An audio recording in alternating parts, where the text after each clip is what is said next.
While they may not get the spotlight as often as the villains from the movies, the villains and antagonists from the original Disney Channel cartoons are iconic in their own right, but which ones are truly the most ruthless and vile? I'm Keefe Enosi with Wicked Binge, and this is Disney Channel villains, evil to most evil. Let's start this off with our first category, the super jerks. They may not always be the big bads of their shows, and heck, they may be able to be redeemed in some instances, having their own sympathetic moments on occasion, but they're still pretty evil. And who better to start with than Lil Gideon from Gravity Falls? After all, Gideon was the show's first main villain, being a child psychic who was always after fame and power. To achieve his goals, he often had to either manipulate others with his cuteness or intimidate them into giving him whatever he wanted, even his own parents. The only one who never bowed to his whims, however, was Stan Pines, which in turn led to the two of them quickly becoming enemies. Then once the Pine twins came to town, Gideon quickly developed a rivalry with Dipper as well as a crush on Mabel, being willing to do whatever it took to make her his girlfriend. He's not afraid to pressure her into saying yes to another date, and when it seems like Dipper is coming between them, he tries to just straight up kill Dipper, not having any remorse nor hesitation about it whatsoever. Your sister will be mine!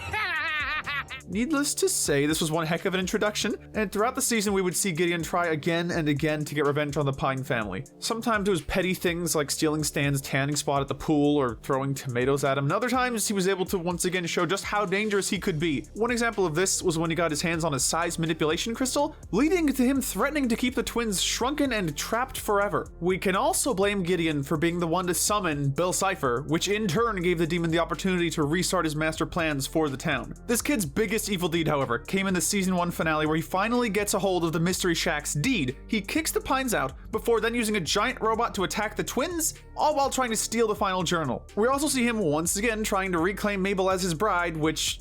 gross. Speaking of creepiness, we can add mass spying to his list of crimes, given all the hidden cameras he's revealed to have. But with all of these awful things, why is Gideon at the top of our list? Namely, it's because he essentially stops becoming a threat after getting arrested. After Bill takes over Gravity Falls, partially because of Gideon's help, granted, given how eager he was to make another deal with the demon in order to get out of jail, Gideon actually comes to realize just how wrong he was during Weirdmageddon. By the end of the series, we see him just trying to be a normal kid, no longer obsessed with power and revenge. It's not quite a redemption arc, but it at least shows that he was willing to accept his mistakes and start to mature a bit. Following him is another comedy relief villain of sorts, that being Jinx from The Ghost and Molly McGee. In the Ghost realm, Jinx is known as its #1 joy hunter. Wielding a giant scythe and an army of sob goblins, she's more than happy to eliminate whatever and whomever she needs to in order to further the chairman's mission of spreading misery. In her debut episode, she threatened to kill Molly and arrested Scratch, leading to him, Jeff, and a Wraith Molly all briefly getting sent into the flow of failed phantoms. Once the chairman was defeated, however, instead of deciding to take the opportunity to leave her old job behind, Jinx just doubled down. Currently,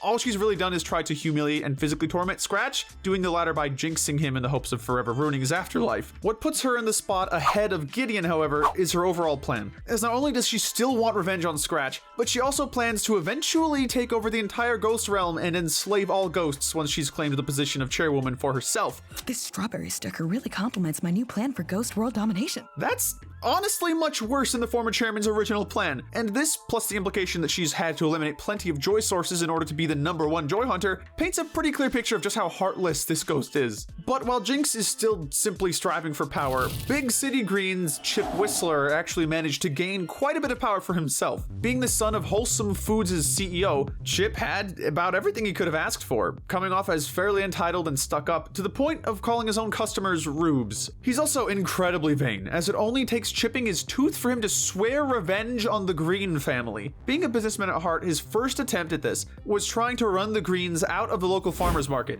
being willing to use whatever shady tactics he had to accomplish that. That's business, kid. Nothing personal. Well, kinda is. Even when Cricket tried to call a truce, he just pelted the poor kid with tomatoes. In spite of being given chance after chance to call it quits, Chip refused to ever give up his quest for revenge, wanting nothing more than to ruin the Greens' reputation and destroy their livelihood once and for all. After becoming the new CEO of Wholesome Foods, Chip actually came close to accomplishing this. From buying up the land around the Greens' home to forging a petition to get them kicked out of town, Chip would have won, if not for the Greens fighting back. But even after he was cornered, Chip refused to surrender and actually tried to kill Cricket and the rest of the Greens with his helicopter, showing just how insane and murderous he had become. I can get rid of all of the Greens at once! While this failed, the end of Season 3 showed that Chip had faked his death and is still trying to ruin the Greens. It's hard to think of what could be worse than attempted murder, but we're sure Chip has something pretty big in mind.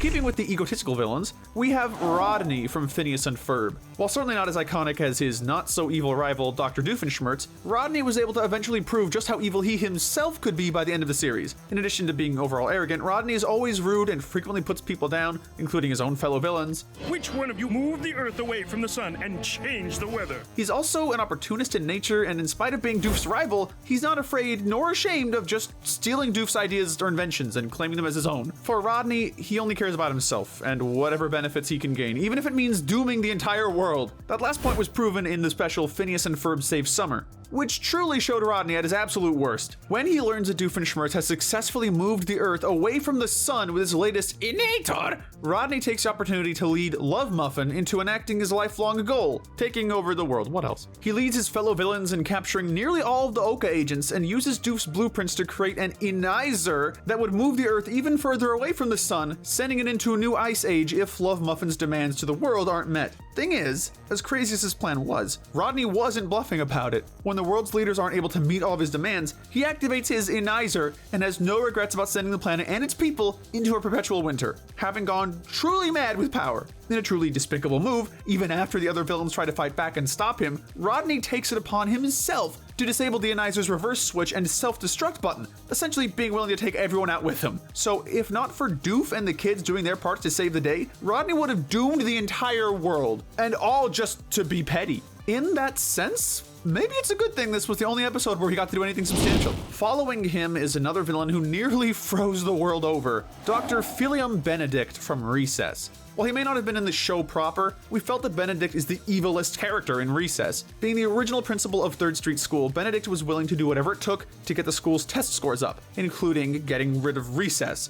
I've decided to get rid of Recess. When this plan caused him to lose his position, Benedict spent the rest of his life trying to get revenge, going into various political positions to try and get rid of Recess once and for all. Yeah, I don't get it, but I'm not a doctor, so whatever. When none of those plans came to fruition, Benedict decided to take the nuclear option in order to get rid of what he felt was the ultimate recess, that being summer vacation. After stealing a tractor beam, he set up his own team of scientists in 3rd Street School, hoping to use his array of stolen equipment to change the moon's orbit and cause the planet to become colder. Obviously, this would endanger a lot of people and lead to environmental disaster, to say the least, but Benedict only cared about keeping kids inside and forcing them to study. Add in the fact that he just casually committed several acts of terrorism and kidnapping, and all for the sake of test scores and getting some petty revenge. It's a testament to just how diabolical this guy became. But hey, he's voiced by James Woods, so no surprise there. Taking a quick trip out to space, let's talk about Lord Hater.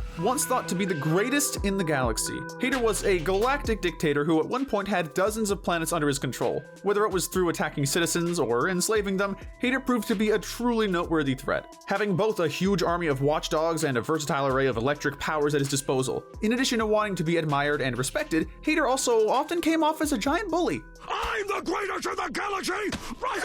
I hate you! Wanting to make the rest of the galaxy afraid and miserable in order to help himself feel better. He's not afraid to take these negative feelings out on his watchdogs or his commander either, and while he certainly comes off as an immature goof in a lot of instances, the fact that he has his own torture room and gets excited to use it should tell you that he's not one to be messed with. Of course, Wander didn't seem to get the memo, and while it took a long while, he was eventually able to bring out Hater's softer side and prove that Hater could make a change with the right motivation. Heck, Hater even ended up saving the day in the show's big finale, being one of the few villains in this section that has the potential of redemption. Still, we felt that we had to put him fairly low down on our list given the galactic level threat he was at one point. I mean, the guy nearly destroyed a son just because he was annoyed with a fortune teller. I am not emotionally unstable!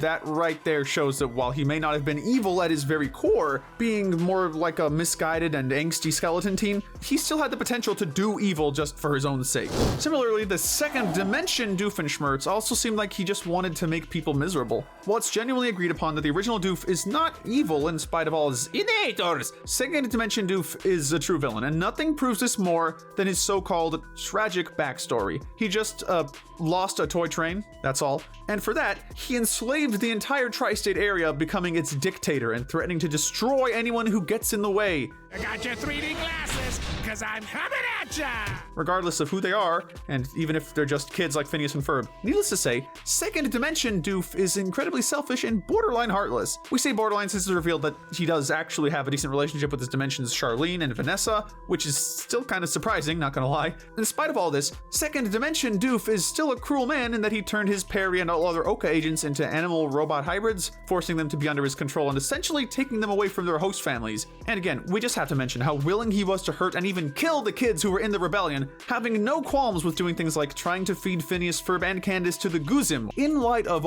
all of this, him being willing to surrender his position of power in exchange for getting his old toy train back is hardly a redemption and really does nothing to improve this guy's ranking. You know, my crimes against humanity had just completely slipped my mind. Next up, we have the mistress of magic herself, Magicka the Spell. Being the main villain of the first season of the DuckTales 2017 reboot, Magicka still managed to make a memorable impression in spite of, literally, working from the shadows for most of the season. Overall, Magicka is a cruel, narcissistic, and ambitious witch who only really cares about herself, believing that being a powerful sorceress entitles her to do whatever she wants, such as destroying or tormenting entire villages just for fun. She also doesn't care about anyone else's well-being, not even when it comes to her niece Lena, who she saw as nothing more than a means to an end. During the first season finale, Magicka is able to return to her true form and, after being powered up by an eclipse, traps both Scrooge and Lena before setting her sights on Duckburg itself, swearing to Scrooge that she would destroy everything he ever loved using her new army of shadow puppets.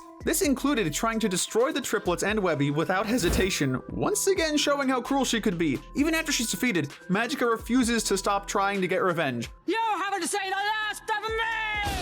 While she never gets as close to winning as she was in the first season, we later see her tormenting Lena and the other kids in season 2 during the episode A Nightmare on Killmotor Hill, taking over their dreams before then trying to force Lena into rebonding with her. She was also willing to work with Glomgold and his team of villains in yet another revenge scheme, giving the team a pretty notable power boost. But in spite of all the horrible things she did and the lack of any sort of meaningful emotional bond she had with her niece, we actually do see Magicka try to help Lena control her powers, albeit reluctantly. That's really the closest she ever gets to redemption, and even then it's not much, as the two aren't really shown bonding after this point, and we can't really blame Lena for that. Even at her so-called best, Magicka still only cares about herself, and even when she's smart enough to work with others instead of against them, this doesn't change her overall heartlessness. Finishing off this tier is Maris Morlack, the most recent villain from Moon Girl and Devil Dinosaur, and is essentially the big bad of the season. Being the leader of the Enclave, Morlack is a scientist who wants revenge on the world for trying to erase him and his achievements, and pushes himself to commit some pretty evil deeds in order to accomplish this. What's notable is that Morlack always had a bit of a revenge streak in him, as we see early on in his career when, after completing the Portal Generator project, his government tried to erase the part that he and the original Moon Girl, aka Mimi, Lunella's grandmother, played in its creation. When he activated the portal generator and creatures began coming out of it, Morlack refused to save them and ignored Mimi's warnings that the portal could be dangerous, forcing her to fight back against him. The last time I saw you, you were stabbing me in the back. Many years later, after learning that Lunella had successfully rebuilt the portal generator, he threatened both her and Mimi into building him a new one, destroying Lunella's lab and severely hurting Devil Dinosaur in the process. While you can understand Morlack's plight as a black scientist who is dismissed by his white superiors, he crosses the line several times in how little he cares about the safety of his former friend, her granddaughter, or the rest of New York. He even makes it very clear that he plans on using the monsters coming out of the portal as a means to put himself in a position of power, having gone from just wanting revenge to being truly power mad. Currently, we have no idea if we'll see him again in season 2, but given that both he and Lunella get pulled into the portal, we'd say it's a pretty safe bet. The only real question is whether or not he's going to be willing to actually stop being a villain, or if he'll be driven by power madness. Continuing on. Following that, we have the actual threats. These are villains who don't just want to take over the world, but actually came incredibly close to doing so, having the threat level and power to back it up. For this category, we're starting with the one and only Shigo from Kim Possible. While Dr. Draken may be Kim's main nemesis, it could easily be argued that Shigo is the eviler of the two. Starting off as a hero before becoming a mercenary for hire, she eventually became Draken's top henchwoman, being the one to steal whatever he needed, protect him against Kim and Ron, and essentially do his dirty work, of which she did so happily, given the kick she gets out of fighting and messing with others. But while she may enjoy teasing others or having fun on the job, this doesn't stop her explosive temperature from often coming out, to the point where she even takes it out on Draken. What's more, while Draken sees evil as a means to an end, Shigo just enjoys being evil in general. and not just because of the glowy powers. This leads us to the prime reason for her ranking, the TV movie A Stitch in Time. Using time travel, Shego works with her past self in order to become the supreme leader of Earth, turning it into a dystopia where she's the prime ruler and everyone else, including Draken, is enslaved, brainwashed, and forced to obey her. Of course, to Kim and Ron, her true crime is breaking up their team with her grand plan of forcing Ron's parents to move to Norway, understanding that if she were to break them up, there'd be no one left to stop her rise to power. This is the most evil we see Shego, and while she does have somewhat of a soft side deep down, just knowing that she was willing to go that far, and in one timeline at least, actually succeeded in ruling the world, just paints this so-called sidekick in a new light that can't really be ignored. Still, as scary as villains with nearly foolproof plans and plenty of power can be, sometimes it's the crazy ones you need to watch out for, as seen with Dr. Carver from the Proud family, or rather, Dr. Carver's evil clone, being much more malicious than the real Dr. Carver, who simply wanted another companion on his island. Being set off by a bad sunburn, of all things, the clone Dr. Carver took over the original's lab, forcing nearly all of the peaceful peanut people to work for him as he strived towards creating the ultimate super genome warrior. Upon discovering that Oscar Proud had a formula that could allow his warriors to remain stable, Carver became willing to do whatever it took to get his hands on this formula, tricking the Proud family into coming to his private island. When Oscar refused to give it up, Carver created peanut clones of the entire Proud family and ordered them to go search their home for the formula. Once it was found and Carver had his warriors, he had no qualms with feeding his prisoners, which included 2 babies and a dog, mind you, to his peanut sea monster. Afterwards, Carver tried to take over the world with his warriors, and would have succeeded in doing so if not for Penny and Oscar stopping him. While he certainly isn't as powerful as someone like Shego, nor even some of the villains on our previous tier, it's Carver's heartlessness that puts him in this spot, caring only about making the world into what he wants, and being completely okay with hurting or killing non-peanut people. We also have to take in his prime motivation as another example of just how shallow and self-centered this nut is, going straight to evil despite the original Dr. Carver not looking down on him, nor even being all that horrified by his clone's burnt look. That right there makes it seem like he was just looking for an excuse to try and take over the world. Surprisingly, we have not one, but 2 nut-themed Disney Channel villains on the list. The other being Pistachio Derek from Milo Murphy's Law. Also known as Evil Orton, Derek is the only remaining pistachio from the original group of King Pistachio's kin. Wanting the pistachios to survive, he built and led his own pistachian army in the hopes of overthrowing the humans and taking over the world. Being patient and stealthy, Derek had enough determination to wait 50 years to finally complete his father's grand plans, never once having any doubts nor regrets. He's a pretty strong leader, to be fair to him, and has certainly earned the respect of his fellow pistachians. This, however, doesn't make him any less of a villain, given that he was willing to not only take over the world using his mulch machine, but also turn innocent humans, including our favorite cast of Dwampyverse characters, into pistachians that he then sent after the people trying to stop him. Prepare to fall before my mulch machine! It literally took more time travel shenanigans and being erased from existence to finally stop this guy, as he made it very clear that he would have continued trying to fight back and take over the world for pistachians everywhere by any means necessary. But having power is one thing. How about making it so everyone else is completely powerless? That was Toffee's main goal in the first 2 seasons of Star vs. the Forces of Evil. Better known as a business lizard, Toffee is an immortal septarian who hates magic and who wants to destroy it in order to give monsters the advantage against humans. Being both intelligent and manipulative, Toffee's known for planning several steps ahead when it comes to his schemes. First becoming part of Ludo's gang in the episode Fortune Cookies, it didn't take him long to charm himself into the Kappa's good graces. But while he may come off as calm, level-headed, and even polite at times, Toffee's still very much a monster who's always willing and ready to kill, as seen when he threatened Marko in order to get Star to destroy her wand. I don't want your wand.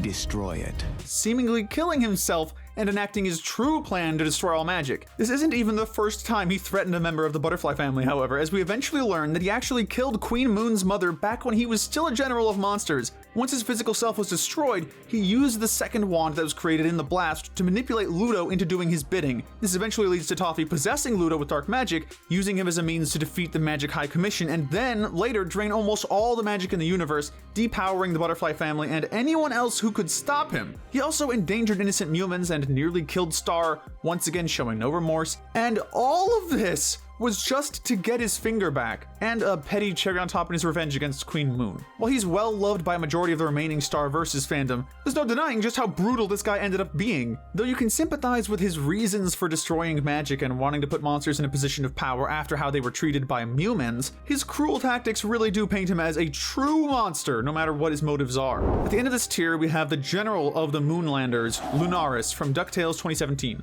On the surface, Lunaris almost seemed like a good guy, especially in comparison to penumbra, who was very much against letting an outsider like Della into their society. But for as open as Lunaris might have seemed in his debut episode, being impressed by Della's strength and cunningness against the Moon Might, we then learned that he's only being friendly because he felt that Della could be useful to him and his people. From then on, we see Lunaris slowly but surely become a true villain. Although he cares about the Moon people, not wanting to let fear prevent them from thriving, Lunaris came to see Earth as inferior to the Moon and only wanted it for its resources, not caring about how his invasion would affect the people of Earth. He went so far as to claim that Della had attacked him in order to manipulate the Moonlanders into wanting to strike back with their own rockets. Della betrayed you. She betrayed us all. From this moment on, as Lunaris states, his goals became less about not wanting to live in fear and instead wanting the Earth to fear him. When Donald is accidentally taken to the moon, Lunaris uses Donald's speech problems to spread his propaganda and further his narrative that the Earthlings are coming to attack the moon, all while continuing to plot. In wanting to target powerful Earthlings like Scrooge, he even threatens to kill the triplets in order to try and break Scrooge's spirit,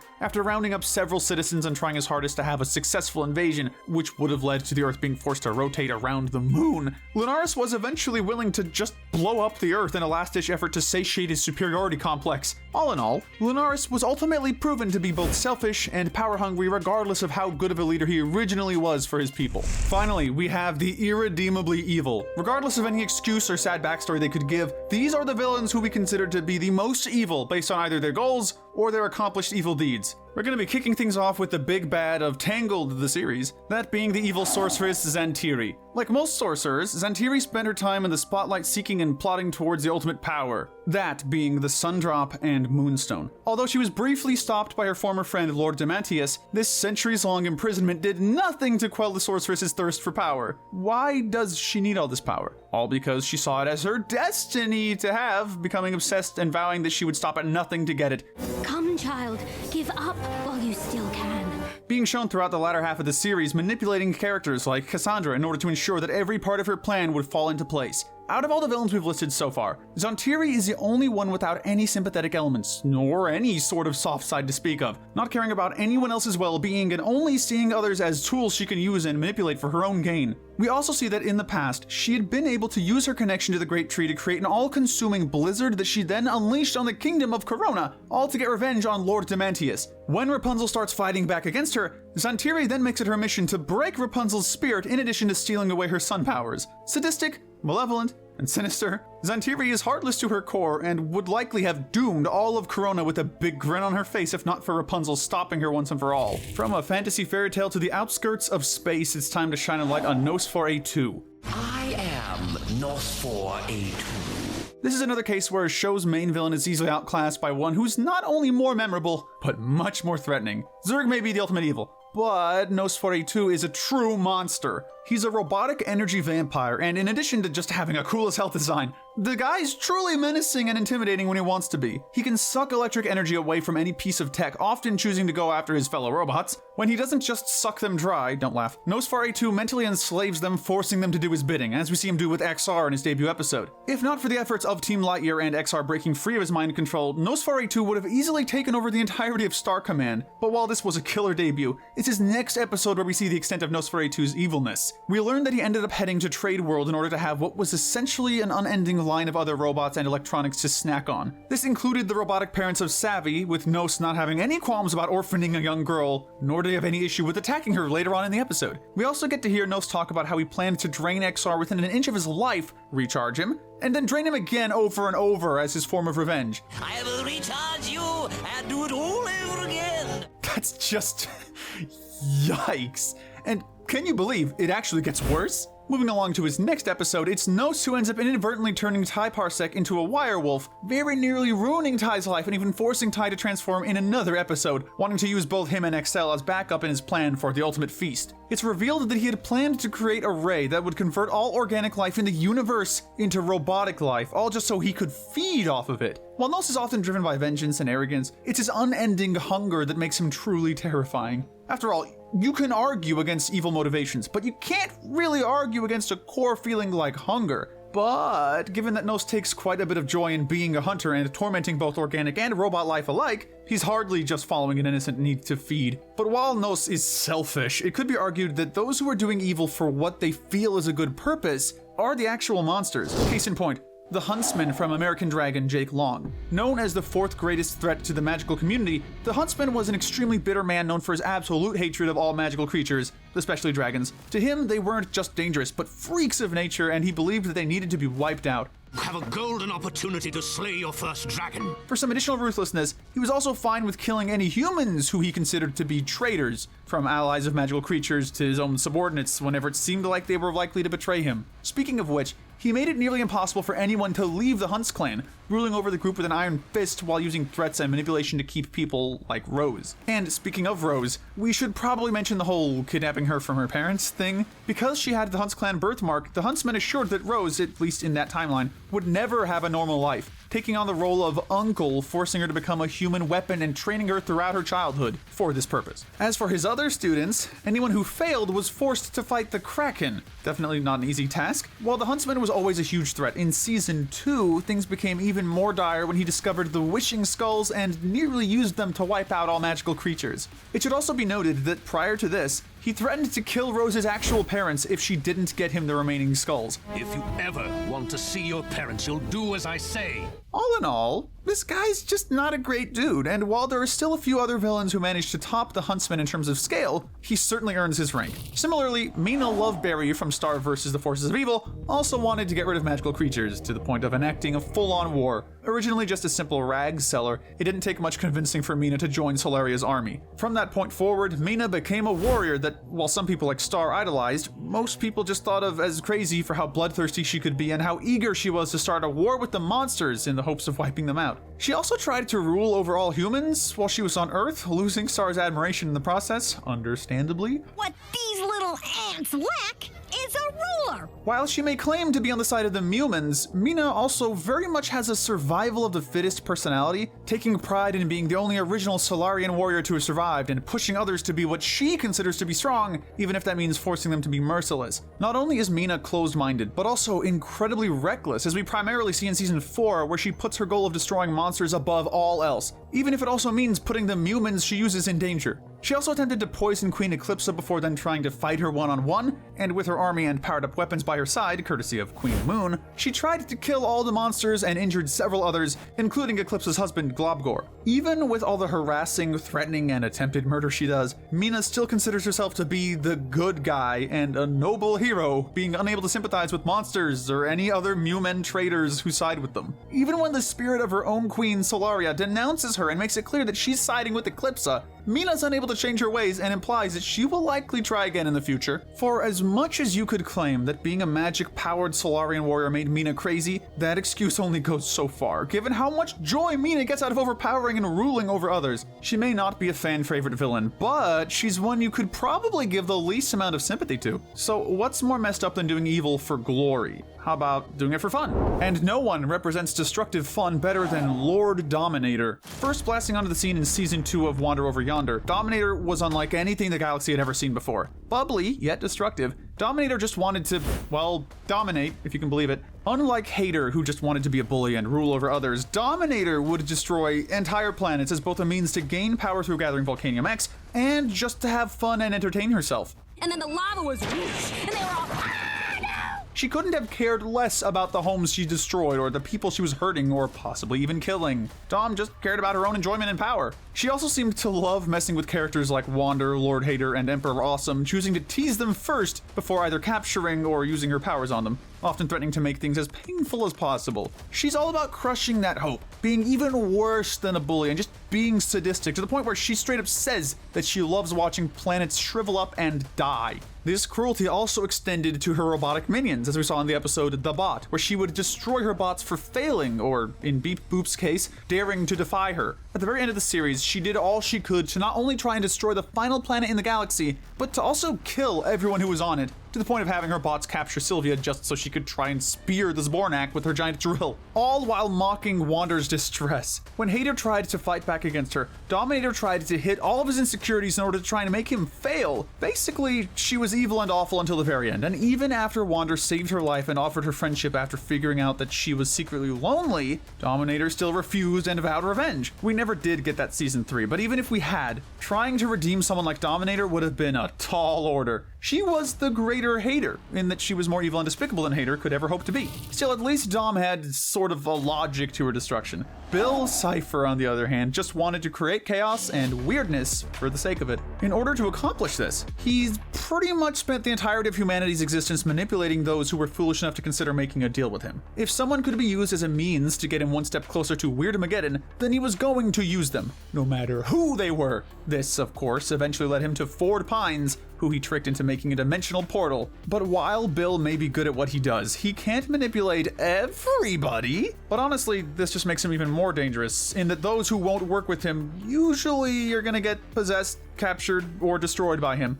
Go ahead, Pine Tree, show me what you got! Speaking of that destruction, his sheer level of power makes it impossible for Bill to see other beings as anything more than simple playthings, to the point where he's willing to destroy entire dimensions just because he doesn't like them. Naturally, this means he isn't above torture, body horror, or really just anything that would probably scar a person or a viewer of the show for life. Honestly, with some of the things Bill does, it's a miracle that it got past the Disney censors at all. That moment in Weirdmageddon with Mr. Northwest, anyone? Add in all the stuff he does to the Pine family, like using Dipper's body in sock opera for his own fun and telling his fellow demons that they can have Dipper for a snack in Weirdmageddon. Oh, an 8-ball teeth? You've earned a treat. Have the kid for a snack. Torturing Ford with lasers so that he lets him into his mind, and even threatening to kill one of the twins himself. And it's safe to say that there's no other word for this one-eyed Dorito than pure evil. Wait, that's 2 words. As for our runner-up, Emperor Bellos from the Owl House may not be a demon like Bill, being unable to match him in terms of power, but he's certainly as heartless as one. In the first season, Bellos was simply the big bad of the show, being nothing more than a faceless emperor and almost a cliche in terms of fantasy villains. Although that's not to say that he did nothing noteworthy in the first season, as he was still essentially a dictator that was willing to keep the wild witches of the Boiling Isles in line by any means necessary,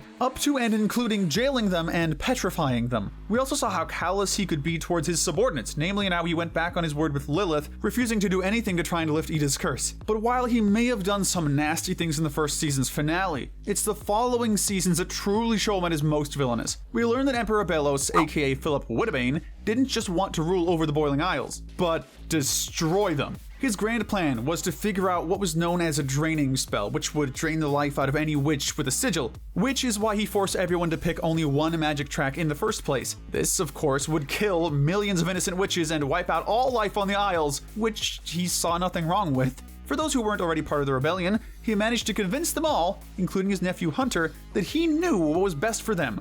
Why are you hurting me? I only wanted to help you. For as much as he may have tried to put on a strong persona, in actuality, he's just a bigoted human who still clings to the 1600s idea of witches being evil, rejecting any proof of the contrary, and holds no actual regard for any life other than his own, only seeing others as tools to be disposed of once they are of no use to him. This, again, includes Hunter, as well as the palismans that he collects and drains the magic out of in order to stay immortal. And speaking of Hunter, we suppose it's time we talk about that whole thing. See, centuries ago, when he learned that his brother Caleb was in love with a witch, it's heavily implied that Philip killed him in a fit of rage, but then out of familial love, and we use that term very loosely by the way, he made a Grimwalker, essentially a clone of his brother, all in the hopes that this time he would obey and listen to reason. Unfortunately, each time a Grimwalker realized Philip's evil and rebelled, Bellos would destroy them and create another one. This eventually led to Hunter, who he also tried to destroy before later possessing him and forcing Hunter to hurt his own palisman. We also see him possess Rain Whispers in one last desperate attempt to destroy all witches by possessing the Titan of the Boiling Isles itself and nearly killing Luce before then getting defeated by her and the rest of the gang. While his implied body count may not be as high as Bill's, his sheer tenacity and insistence on destroying all witches, perceiving this goal as some moral duty, to the point of murdering his brother and dozens of clones thereafter, just speaks to how evil he is. And hey, sometimes someone spreading their idea of order can be more evil than spreading chaos. Finally, we've reached our most evil villain, or should we say villains. For this bottom spot, we're going with the Core from Amphibia. The Core was a biomechanical, artificially transplanted collective of minds meant to be an amalgamation of the smartest people from across Amphibia's history. Seeing itself proudly as both a god and a control freak, it acted as King Andreas' master, constantly pushing him to do what was best for Amphibia, regardless of how much these efforts wrecked the land and endangered its people. When Anne and the rest of the Calamity trio finally made their appearance with the Calamity box in tow, Andreas was pushed by the Corps to get the box back no matter what. After Marcy was stabbed and captured, the Corps sought to reclaim the box and attempt to undo its prophecy by having its conscience transported to Marcy's body through a helmet, possessing her and becoming Darcy. Break her legs if you have to. From there, the Corps continued using Andreas as a servant as it regained control of Newtopia, finally launching an invasion campaign on Earth after waiting a millennium. It's made clear that the Corps doesn't care about the Earth, with it being implied that it would seek out other worlds to conquer once the Earth had served its purpose. We also saw the Corps trap Marcy in an empty void with her own head when she refused to fully join and help it, being willing to essentially doom a 13-year-old child to eternal nothingness. After Darcy was defeated and everything was taken back to Amphibia, the Corps decided that if it couldn't have control of all the worlds, then no one else could either. With that, it connected to Amphibia's moon and set it on a collision course with the planet, wanting to wipe out all life on Amphibia in one shot. This action, in turn, forced Anne to sacrifice herself, temporarily dying in the process. In spite of being a collective, the Corps is completely without any sort of humanity or connection to others, with not even the consciousness of Andreas' father caring about his son, only seeing him as either a failure or a means to complete the Corps' mission. Being purely made up of selfishness, pettiness, and a warped sense of destiny, we feel that the Corps manages to stand out as the Disney Channel's most evil animated villain to date.